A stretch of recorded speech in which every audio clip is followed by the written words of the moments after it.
یہ کہتے ہیں کہ کوئی خاتون انہوں نے یہ کہا کہ اللہ کو چاہیے تھا کہ جو مردوں کو اختیار دیے وہ عورتوں کو بھی دیتا، قرآن و سنت کی روشنی میں ایسی عورت کے بارے میں کیا حکم ہوگا؟ میری ایسی تمام بہنیں جو زیادہ علم حاصل نہیں کرتیں اور وہ اللہ تبارک و تعالیٰ کی تقسیم کو عقل کے ترازو پہ تولنے کی کوشش کرتی ہیں، وہ اکثر اسی قسم کے جملے کہہ کر دائرہ اسلام سے باہر ہو جاتی ہیں، کیونکہ یہ صراحتاً اللہ تبارک و تعالیٰ کی تقسیم پر اعتراض ہے۔ اللہ کو چاہیے تھا کہ عورتوں کو بھی ویسا دیتا، اس کے اندر اس کو نہیں پتا تھا، وہ پوری کائنات کا نظام چلا رہا ہے۔ خدا را ذرا اللہ کی معرفت حاصل کریں جو ہمارے گھروں میں سب سے کم ہے۔ ہم بات ہی نہیں کرتے اللہ تعالیٰ کے بارے میں، اس کی توحید، اس کے عشق، اس کی محبت کے بارے میں، اس کی قدرت کے بارے میں، اس کی قدرت کی وسعت کے بارے میں، قدرت کے مظاہر کے بارے میں۔ ذرا اسپیس کی کوئی ایک ویڈیو آپ دیکھ لیجئے، یوٹیوب پہ سینکڑوں آپ کو مل جائیں گی کہ اللہ تبارک و تعالیٰ نے کتنی بڑی کائنات بنائی ہے اور کیسے اس کا نظام بے نقص نظام چل رہا ہے۔ اس رب کو نہیں پتا جس نے سارے علوم پیدا کیے ہیں، جتنے بھی سائنسدان ہیں، سیاستدان ہیں، کسی بھی شعبے میں کوئی علم حاصل کر کے اور دریافت کر رہا ہے، ترقی کرتا ہے، ایجادات کرتا ہے، کچھ اور کر رہا ہے، یہ سارے علوم اللہ کے پیدا کردہ ہیں، اللہ تبارک و تعالیٰ نے عطا فرمائے ہیں۔ پوری کائنات میں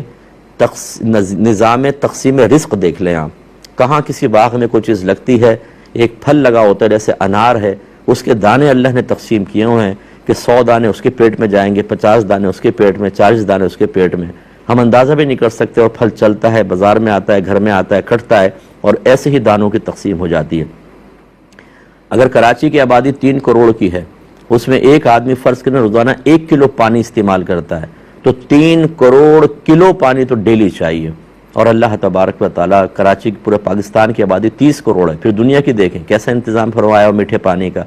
لیکن اللہ تعالیٰ کو معاذ اللہ حکمت نہیں پتہ تھی، ان خاتون سے پوچھ کر کرنا چاہیے تھا، معاذ اللہ ثم معاذ اللہ، خدا را ایسا نہ کریں۔ آپ کی معرفت چونکہ کم ہے اور اس میں بڑا قصور ہمارے سسٹم کا ہے، گھر کا سسٹم، مساجد کا سسٹم، ہمارے اسکول، کالج، یونیورسٹی کا سسٹم، کہ اللہ تعالیٰ کی جیسی معرفت دینی چاہیے وہ معرفت حاصل نہیں ہوتی، بلکہ المیہ یہ ہے کہ سطحی قسم کی چیزیں بتا دیتے ہیں۔ اللہ تعالیٰ ہمارا خالق مالک، اس نے ہمیں پیدا کیا، اور باقی پھر کچھ ایسی موویز دیکھی جاتی ہیں جس میں کوئی اپنے خدا کا مذاق اڑا رہا ہوتا ہے، اس پہ طنز کر رہا ہوتا ہے، اسے گویا کہ یہ بتا رہا ہوتا ہے کہ تو نے کیا غلطی کی۔ وہ چیزیں ہمارے بچے ذہنی طور پہ قبول کر لیتے ہیں،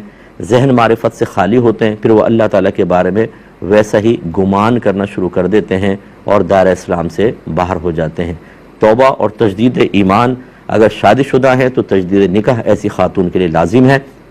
اللہ تعالیٰ حکیم ہے، اس نے جو بھی کائنات میں